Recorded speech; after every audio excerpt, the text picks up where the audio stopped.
السلام عليكم ورحمة الله وبركاته.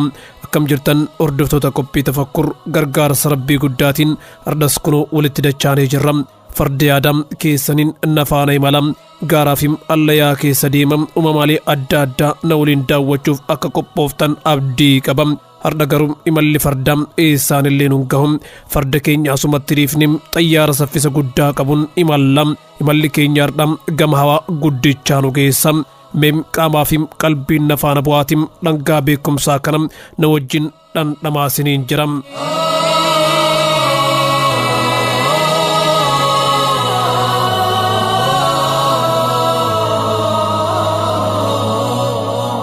Galaksiiwwan biliyoona 200 ol ta'aniifim urjiileen biliyoona 100 olitti tilmaamamantum hawaateenya kana keessa jiran hubadham lakkoofsi kun lakkoofsa gamma bira gahame qofa malee wanti hawaa kana keessa jirum lakkaawamim hin xumuramne teleskooppiin ilmi namaa oomishe ammaaf kana caala arguu hin dandeenye if dura inshaallah lakkoofsa bira dhagahuu mallam.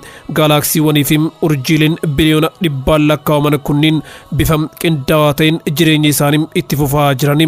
Galaksiiwwan urjiileeniifim pilaaneetonni hundim orbiitii mataa isaanii qabu osoo walitti hin bu'in osoo karaa isaanii gad hin dhiisin osoo karaa irraa hin maqin karaa ajajamaniifim isaaniif ayyamame qofarra yaa'u wanti sammuu keenya ol ta'e tokko ni jira. Saffisni uumamaalim kunniin orbiitii isaanii irratti hin deeman kan ajaa'ibaatim saffisa dachii tana irratti fayyadamnuun addam. Galaksiiwwan urjiileen pilaaneetonniifim wantoonni hawaa kana keessa jiran hundim saffisa sodaachisaa ta'in gulufaa jirum dachiin irra jiru tun ammaan tanam ofirra naannawaa jirtim sa'a tokko keessattis kiiloomeetira 1670 fiiguun ofirra naanna'aa jirtim aduurra naanna'uudhaaf ammoo sa'a tokkottim kiiloomeetira 108 fiigaa jirtim aduun wiirtum gaalaksii kana ofirra naanna'uudhaaf sa'a tokko keessattim kiiloomeetira 720 naannooftim. Milky Way kan jedhamuufim hawaa keenya keessatti kan argamus sa'a tokko keessatti saffisa kiiloomeetira 950tiin socho'aa jira. Wanti kun yaada sammuu ilma namaatii oli. Aduun ofii olitti arginu tun waan naannoftun fakkaattum ganama abbaatim galgala dhiitim dachiin irra jiraannus waan sochootu nutti hin fakkaattum garuu saffisni isiin ittiin imaltum waan sammuun ilma namaa yaaduu oli. Rabbiin subhaanahu wa ta'ala addunyaa tana uumuu isaa nuu himee jira akkasumas hawaa kana akka bal'isaa deemus nuu hime. Galaksiiwwan pilaaneetonni urjiileenii fi wantoonni hawaa kana keessatti argaman kunniin waggaa waggaan bakka duraan jiran irraa kiiloomeetira miliyoona 500 fagaatanii argamu. Sochiin ajaa'ibaa fi sodaachisaa garuu qindaawaa ta'e kana akka tasaa mudataa jira jedhanii himuun akkamumatti arraba ilma namaatiif laafe laata. Ilmi namaa dachii tanarra jiraatum sochiin makiinaa tokkootiif shofeerri barbaachisaadha jira. Ganamaa galgala nuu himu sochii hawaa kana keessatti mudatu akka tasaati nuun jechuun akkamitti itti salphate laata. Addunyaan tun jaarmaya guddoora urjiileen ammoo ifaa jaarmaya kana miidhagsanidha. Dachiin irra jiraannu tun jaarmaya guddaa kana keessatti firii xaafiillee hin geessu. Aduun ifaa dachii tanaati jiini ammoo faanosa halkaniiti. Aduun ija keenyatti xiqqoo fakkaatti nutti mul'atu tun haalaan guddoora harka miliyoona 1,300 oliin dachaa tana caalti. Milky Wayn gaalaksii keenya keessatti argamu urjiileen biliyoona 200 ol ta'an of keessaa qaba. Hubadham hawaa keenya kana keessa urjiilee haga aduu tana gahan kan biliyoona 200 ol ta'antu jira jechuudha. Mee eenyumatum urjiilee hagana baay'atanii fi guddatan kanneen walitti bu'insaan malee qajeelcha hawaa kana keessa oofa. Ooyaadum inni wiirtum digirii seentigireedii miliyoona 20 ta'a. Akkuma nuti hundi beeknu bishaan yoo oowwa digirii seentigireedii 100 argate danfa. Aduu kana hoo akkamitti himuu dandeenya laata? Mee waan qorattoonni jiran isinii haa himu.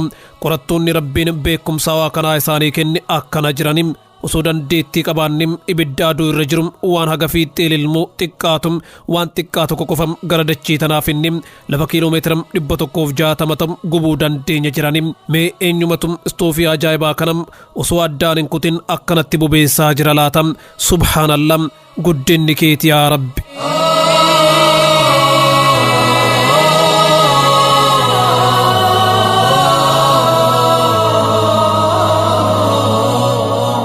Fageenyi dachiifim aduu jidduu jirum kiiloomeetira miliyoona 150 ta'a. bal'inni Milky Way keenyaa immoo bara ifaa 1,105 oli. Ifaan hawaa kana keessa jiru bakka tokko rakkabuudhaaf sakandii tokko keessatti kiiloomeetira 300 deema. Nuti osoo rokkeettii tolchine sakandii tokko keessatti kiiloomeetira 10,000 akka deemu taasifne gaalaaksii tokkorraa gara gaalaaksii biraa deemuudhaaf waggaa biliyoona 15 fi miliyoona 800 nu barbaachisa. Akkuma isinii hime aduun teenya tun dachii irra jiraannu dachaa miliyoona 1 fi 300 oliin caalti. Garuu waa'ee urjii guddaa tokko isiniif himuuf deema. Qaamaaf qalbii teessaniin na faana bu'a.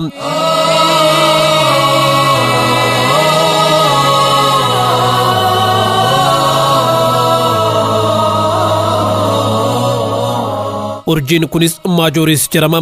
Urjiin ajaa'ibaa kun aduu teenya tana dachaa 2,100 caala. Osoo dachiin akkanaa tana walitti guurree urjii kana guutuu barbaanne dachiin kwaadiriiliyoona 7 ol nu barbaachisa. Kana jechuun xiqqeenya dachii akka firee qamadiitti osoo fudhanne dachii kwaadiriiliyoona 7 akka callaa qamadii urjii kanarratti yoo jessine qofa waliin gahuu dandeenya. Kwaadiriiliyoona jechuun kun maal jechuu yoo jettanii na gaafattan lakkoofsa 7 booda 0-15 barreessuu jechuudha. Wanti kun beekumsa ilma namaati oli. Sammuun nama hedduu waan kanaa malee fudhachuu hin danda'u. Mee dachii teenya haa ilaallu. Dachii tanarra sanyiilee bineensota miliyoona 1 oltu jira. Hunduu miseensota biraa kan miliyoonaan lakkaa'aman of keessaa qabu. Fakkeenyaaf ilbiisota ilaala. Ilbiisonni tibba tokko keessatti uumaman hedduudha. Ilbiisonni tibba tokko qofa keessatti uumaman ilma namaa aga amma dachii tanarra jiraataa ture dachaa hedduun caalu. Uumamaaleen birootis akkasuma. Uumamaaleen hundi gosa garagaraa qabu. Qaama garagaraa qabu. Gogaa garagaraa qabu. Deemsa garagaraa qabu. Boca garagaraa qabu. Soorata garagaraa sooratu. Qaama addunyaa hagana bal'atu kana hoogganuu fi qajeelchee hoogganaa jiru kana ibsuudhaaf yeroo gahaan hin jiru. Akkuma hundi keenya beeknu gandi takka manguddoo isii hoogganuu qabdi. Magaalaanis kantiibaa isii bulchuu qabdi. Biyyis nagaan jiraachuuf bulchaa isii qindeessu qabaachuu qabdi. Eegasuu hawaan hagana bal'atu kan jechaanuu ibsuun hin danda'amne kun hoogganaa qabaachuun hin qabu laata. Ijaarsa bareedaa tokko yoo arginu abbaan mana sanii akka jiru ni beekna. Abbaa mana sanii arguus baannu ijaarsi bareedaan sun isa duubaan nama isa ijaareef isa dhuunfate akka qabu nuu hima. Ijaarsi xiqqaan kun abbaa isaatiin malee jiraachuu eega hin dandeenye. Ijaarsi guddaan hawaa jennee waamnu kun hoo akkamitti gooftaa isaatiin malee argamuu danda'a laata. Humna waraanaa uffata wal fakkaataa uffatee yaa'u yoo argine osoo hoogganaa isaa biratti arguullee baanne hoogganaa akka qabu ni beekna. Deemsi isaanii, uffannaan isaanii, sooranni isaanii, meeshaan isaanii hundi hoogganaan waraana sanii jiraachuu nuu hima. Humni waraana xiqqaa kun akka tasaa walitti dhufe walitti qindaa'ee uffata wal fakkaataa uffate deemsa wal fakkaataa deeme jecha mudannoon kun tasa argame jechuun waan hin danda'amne. Namni akkas jedhus hin jiru. Haaluma wal fakkaatuun uumamaaleen miliyoonaan lakkaa'aman kan haalaa fi amala wal fakkaataa fi deemsa wal fakkaataa deemanis hoogganaan malee jiraatan jechuun waan hin fakkaanne. Akkuma jenne uumamaaleen dachii irra jiran kunniin gosa garagaraa, meeshaa garagaraa, uffannaa garagaraa, deemsa garagaraa, boca garagaraa fi soorata garagaraa qabani. Kanaafuu uumamaaleen kunniin hoogganaa isaan qajeelchuun hin qaban jechuun waan hin taane. Uumamaaleen kunniin hoogganaa isaan hin irraanfanne qabani. Hoogganaan isaanii kun abadan isaan hin irraanfatu. Uumamaaleen kunniin ammoo aga nuti yaannu kana caala hedduudha. Jiraachuun isaanii ammoo hoogganaa isaanii Allah akka beeknu nu taasisa. Inni hoogganaa uumamaalee hundaatiin Rabbiin ol'aanem kan uumamaalee kanniin walitti qindeessee bulchu kanatti kafaruun hawaan tun hoogganaa maliin jirti jechuudha. Akkuma jiraachuun hawaa kun shakkii takka illee hin qabnetti jiraachuun Rabbiillee shakkii takka hin qabu.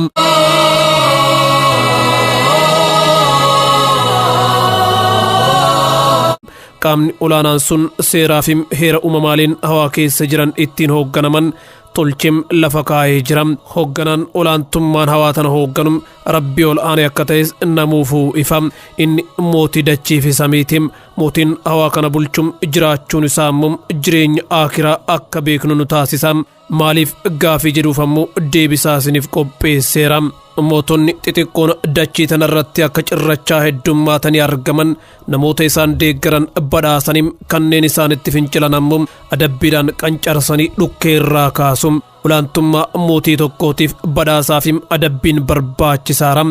yoo badhaasaafim adabbiin hin jiraanne kabajaafim sodaatamuun hin jiraatu. qaamni tokko lafaa ka'ee finciluun mootiin homaa na godhuu hin danda'u, na adabuus hin danda'u, humna takkallee narratti hin qabu yoo jedhe mootiin sun nama kana lugaama itti godhuun dirqama. nama lugaamni hin dhaabne immoo sakaaluun dirqama ta'a.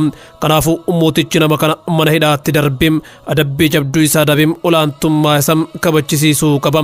biyya san keessa osoo manni hidhaatuu jiraachuu baate mootiin sun mana hidhaa haarawaa dalagee nama isatti fincila hundaa daba.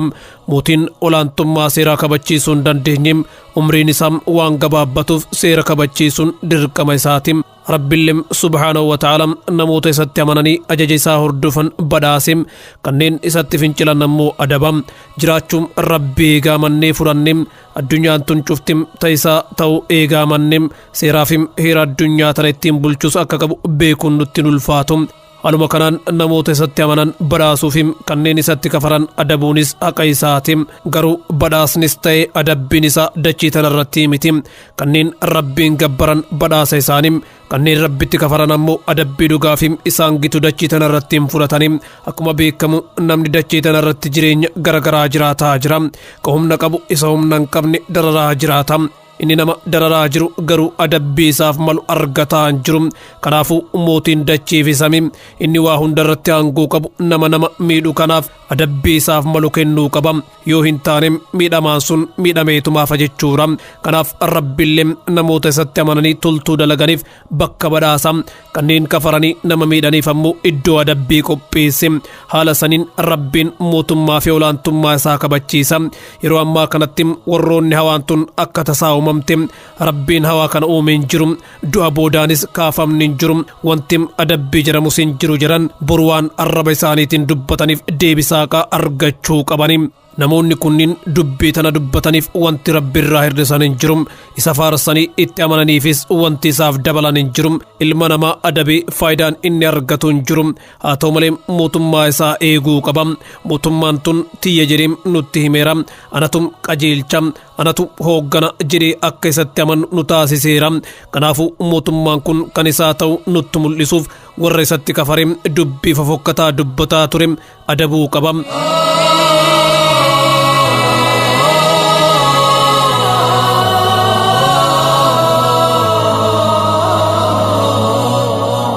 hawaan kun humna olaanaa kan sammuun keenya tilmaamee bira ga'uu hin dandeenyeen bulaa jira. atamii xixiqqum ija keenyaan hin mul'anne irraa kaasee haga urjiilee gurguddoo miliyoonaan lakkaawamaniitti uumamaaleen hawaa kana guutan hundi jireenya rabbii guddaanuuf akeekum. akkuma amma dura ilaalle gandi takka manguddoo sii qajeelchu qabdi, magaalaanis kantiibaa sii bulchu qabdi, biyyis hoogganaa sii qindeessu qabdi. hawaan ajaa'ibaa fi guddaan kunis mootiidhaan malitti seeraan qindaa'ee deemuu hin danda'u. mootii kanatti kafaruun hawaan kun hin jiru jechuu qofaan fudhatama argata. mootiin nama isatti amane ni badhaasa, haa ta'u malee namoonni isatti amanan badhaasa dhugaa dachii tanarratti hin argatani. mootiin nama isatti amane ni badhaasa, haa ta'u malee namoonni isatti amanan badhaasa dhugaa dachii tanarratti hin argatani. kanaafuu iddoon wahii kan badhaasa dhugaa itti fudhatan jiraachuu qaba. sunis mootii san mirkaneessa.